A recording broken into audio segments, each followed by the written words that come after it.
Во овој период, кога народот нема леп да јаде, кога се осиромашуваат илјадници семејства, кога стандардот паѓа, кога долговите растат, имаме ситуација кога оваа влада до сега потроши, до сега преку 300 милиони евра за споменици, музеи и скулптури.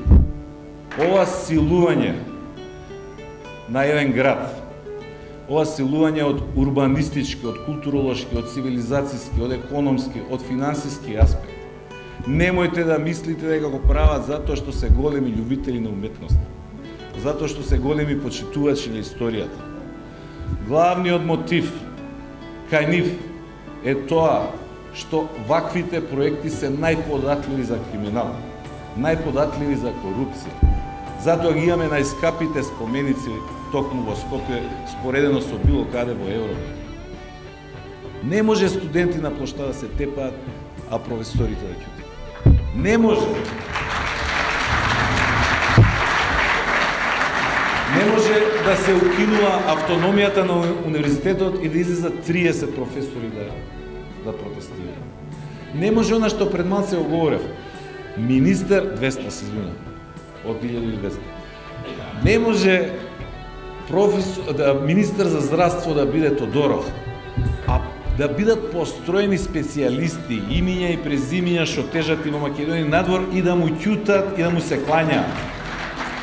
Не може во оваа земја, ја ви тврдам, нема бизнисмен, газда или менаџер, со кој што на само кој ќе разговарам, не плаче и не кука. Ако ги прашаш како е во стопанство, катастрофа. Како ти е фирмата? Катастрофа.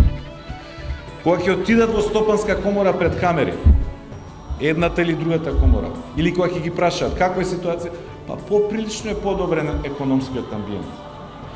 Кога ќе опрашам зошто, кога самиот не веруваш во тоа, па ти не знаеш какви се овие, утре ќе ми дојде инспекција, ќе ми ја затворат фирмата. И сега, затоа ни се случува на нас, наместо во првите редови да бидат оние што припаѓаат на најповиканите и најодговорните според статусот што им припаѓа, интелигенцијата, елитата, во најширока смисла на зборот. Ние имаме ситуација каде што херои на демократијата ни е Душко Млекарот, Кире Тутунарот, Лиле Стечајката. На локалните избори Центар треба да биде предводник во победата. Од милион причини.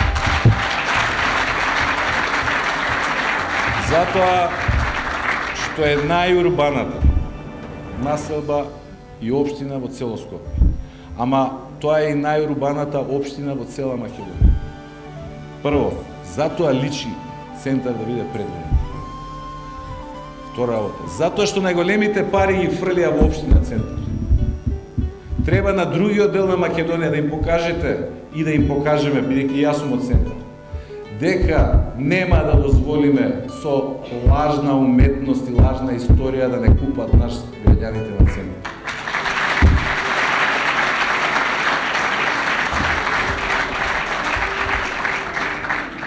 И трета работа, затоа што со победата во Центар добиваме можности веднаш да ги коригираме овие погрешни политики барем во делот на Скопје 2014. И таа прилика мора да